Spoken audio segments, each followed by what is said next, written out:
जैसा कि आप सभी लोग जानते हो कि इस बार हम 26 जनवरी मना रहे हैं, तो इसके पावन अवसर पर हम RSV global classes YouTube channel से आप सभी को बधाई देंगे। कहना है कि सूरज निकलता है पूरब की ओर से। आप सभी को 26 जनवरी की हार्दिक शुभकामनाएं RSV global classes YouTube channel की ओर से। ना कोई अरमान रखता हूँ, ना कोई फरमान करता हूँ, तहजीब से सुनने वालों का दिलो जान से सम्मान करता हूँ। इसके साथ ही मैंने आजकल देखा है कि कुछ बच्चे पिता का धन बर्बाद करते हैं।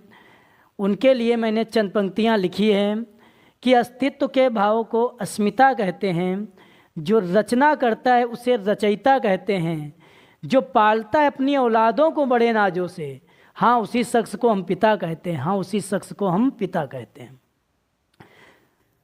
जो बिना आवाज़ और आंसू के रोता है, जो बिना आवाज़ और आंसू के रोता है वो बाप होता है। जो बच्चों के तकलीफ़ों को बनियानों के छेदों में पहन लेता है वो बाप होता है। जो बच्चों के सपनों को सजोता है वो बाप होता है। घर में आते हैं सबके लिए नए नए जूते, जिन जूतों के लिए जिसके तलवे तक घिस जाते हैं वो बाप होता है। माना कि 9 महीने पेट में पालती है माँ, पर जो 9 महीने दिमाग में ढोता है वो बाप होता है। बाप बड़ा रखवाला होता है, बाप बड़ा दिलवाला होता है। जो औलाद से भी हार कर मुस्कुरा दे वो बाप होता है। बाप कहता ही नहीं बल्कि करता भी है।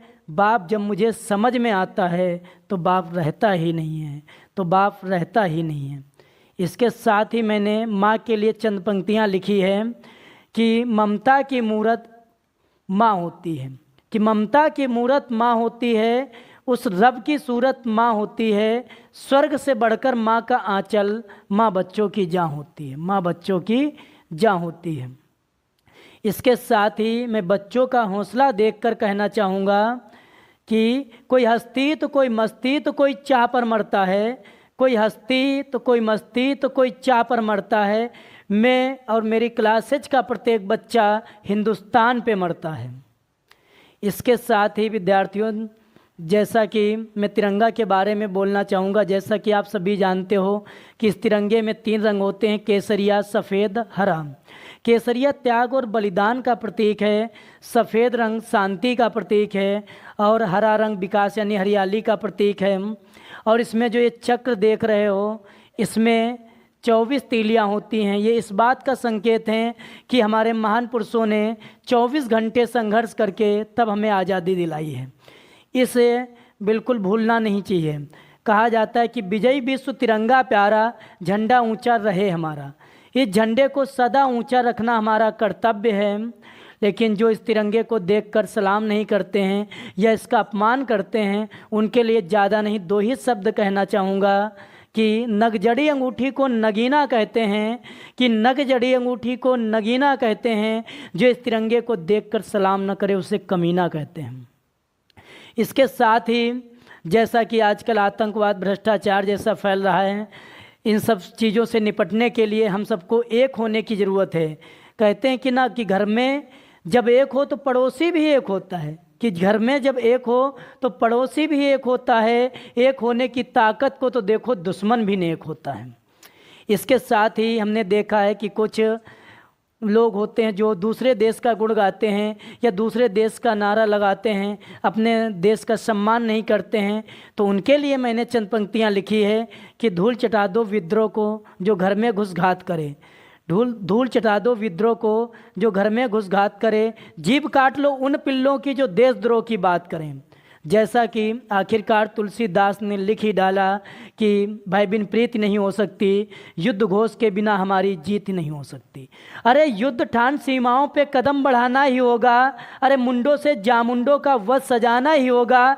जिस दिन भारत की डरिया बकरे की मुंडी काटेगा, पाक, चीन के, अमेरिका भी भारत के तलवे चाटेगा। इसके साथ ही हमने देखा है कि कुछ लोग हमारे फौजी भाइयों पर सवाल उठाते हैं, तो मैंने फौजी भाइयों की तरफ से कुछ पंक्तियाँ लिखी हैं कि कभी पड़ती ठंड में ठिठुर के देख लेना, कभी पड़ती ठंड में ठिठुर के देख लेना, कभी तपती धूप में तप के देख लेना, कैसे हिफाजत है होती है मुल्क की, कभी सरहद पे चल के देख लेना। इसके साथ ही मैं अपना परिचय केवल 2 ही शब्द या 2 ही पंक्तियों से देना चाहूँगा कि सीने में जुनून आँखों में चमक रखता हूँ, कि सीने में जुनून आँखों में देशभक्ति की चमक रखता हूँ, दुश्मन की सांसें थम जाएं आवाज़ में इतनी धमक रखता हूँ।